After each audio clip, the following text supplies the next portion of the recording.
Bonjour chers bien-aimés, Damasco pour l'évangile de Christ. Amen. Chers bien-aimés, Dieu m'a mis à cœur aujourd'hui de te parler de quelque chose qui est très important.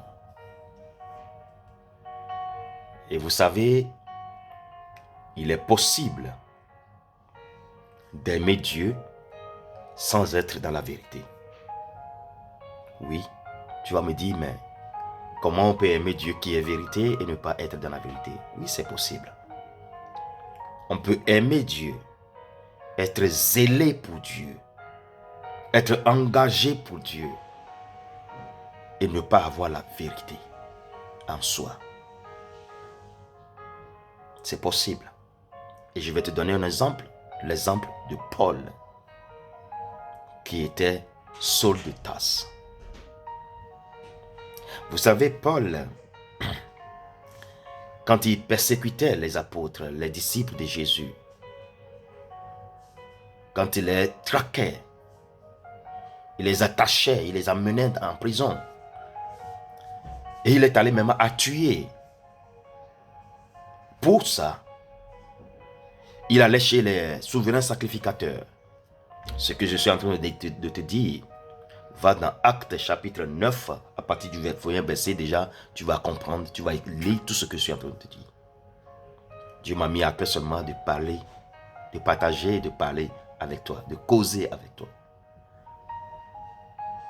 Il allait demander autorisation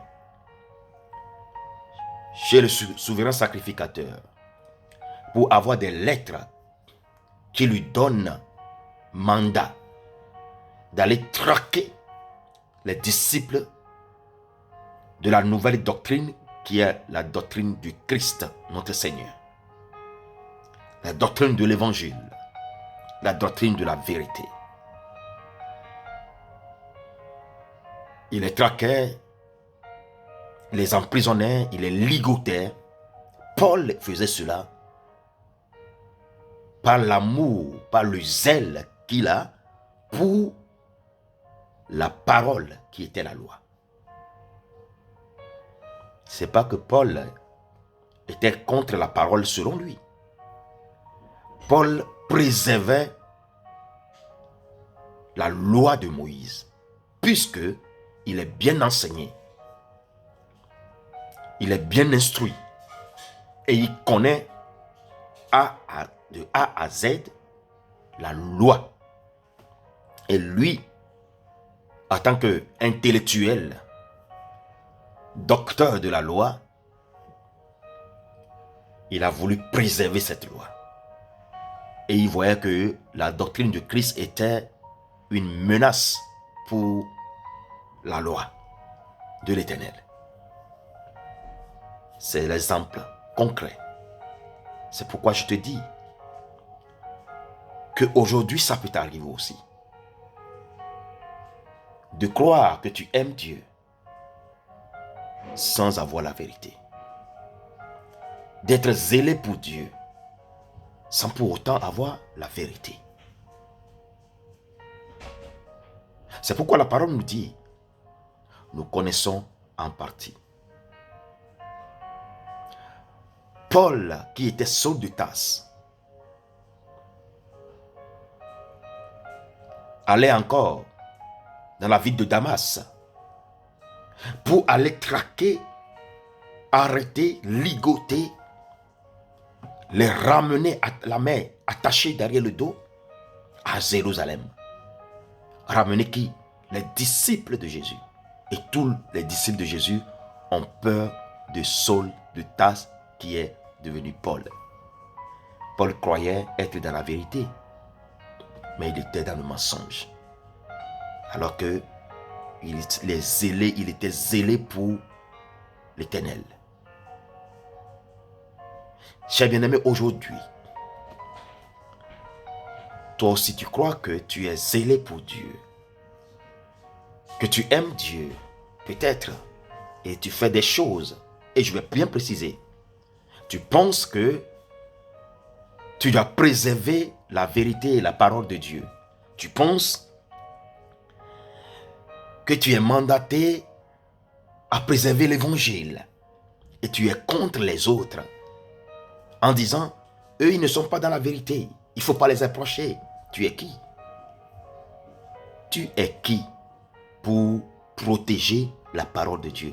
Penses-tu que Dieu lui-même, il n'est pas capable de protéger sa parole et que c'est à toi qu'il va donner le mandat d'aller protéger sa parole? Il t'a dit de prêcher la parole. Il ne t'a pas dit de jouer le gardien, le protecteur, le bourreau de ceux qui tu penses qui sont contre la parole. Sinon tu serais toujours aussi dans la même erreur que Saul de Tarse, notre Paul, a commise.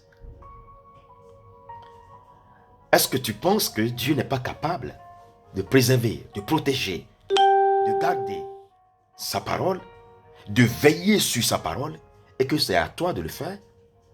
Et là, tu te dressais contre les autres. Tu disais, non, lui, il n'a pas le Saint-Esprit, lui, il n'a pas ça. Mais cher bien-aimé, tu es dans le jugement.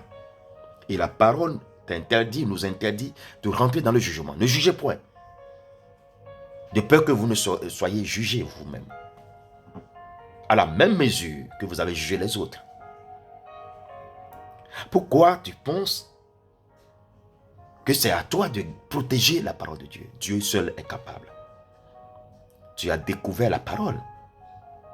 Tu n'étais pas là quand Dieu a créé le monde. Quand Dieu a invité les autres, le Père a invité les autres. Venez, nous allons créer le monde. Est-ce qu'il t'a appelé à la table? Tu n'étais pas à la table de la création. À la table de la décision de créer le monde. Tu n'étais pas là. Il y avait le Père, le Fils et le Saint-Esprit. Et toi-même, pour que Dieu te crée, il a appelé le Père, le Fils et le Saint-Esprit. Il a dit, créons l'homme à notre image. Du coup, nous les hommes, nous avons découvert la parole. Et cette parole nous a rendus libres. Notre mandat, c'est de prêcher partout dans le monde entier. Prêcher à toute la création. Et d'en faire des disciples de Jésus. C'est ça notre mandat. Pourquoi crois-tu que tu es celui-là qui a appelé pour garder, pour préserver, pour protéger la parole de Dieu? Tu te mens toi-même. Alors, cher bien-aimé, tu peux aimer Dieu. Tu peux être zélé pour Dieu, pour la parole. Puisque Dieu est la parole, mais être dans le faux. Tout ce que Dieu nous demande, c'est d'avoir l'amour dans le cœur. Et l'amour accepte tout. L'amour n'est pas orgueilleux. L'amour croit tout. L'amour ne cherche pas son intérêt. L'amour ne méprise pas les autres. L'amour ne divise pas. L'amour ne crée pas un clan. L'amour n'a pas de dénomination. L'amour, c'est Dieu. Et c'est ce que nous avons besoin. Alors aujourd'hui, sache-le, que tu n'es pas appelé à apprendre à Dieu comment aimer les autres. Si tu acceptes Jésus, si tu as la parole, la vérité, toi, Dieu t'aime déjà. Parce qu'il a dit, il a tant aimé le monde. Et il a donné son Fils afin que quiconque croit en lui ne périsse point, mais qu'il ait la vie éternelle. Tu as cru en Jésus. Tu es déjà sauvé. Tu as cru en Jésus. Dieu t'aime et son amour t'est déjà révélé parce que tu as cru en la parole. Maintenant, reste tranquille. Dieu t'a déjà aimé. C'est bon. Maintenant, Dieu est en train d'aimer les autres qui sont encore dans le monde, qui n'ont pas encore donné leur vie à lui. Ce sont eux qui sont plus importants pour Dieu maintenant. Plus toi. Parce que toi, tu as déjà accepté la parole. Dieu t'aime déjà. Dieu t'a déjà mis derrière lui, à côté de lui. C'est bon, calme-toi.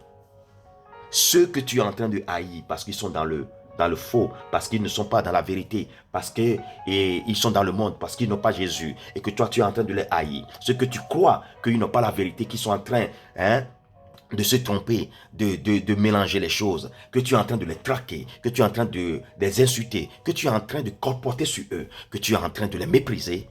Dieu les aime plus que toi. Je peux te le dire. Il les aime plus que toi. Parce que Ce qui importe pour Dieu, c'est que tout le monde soit sauvé.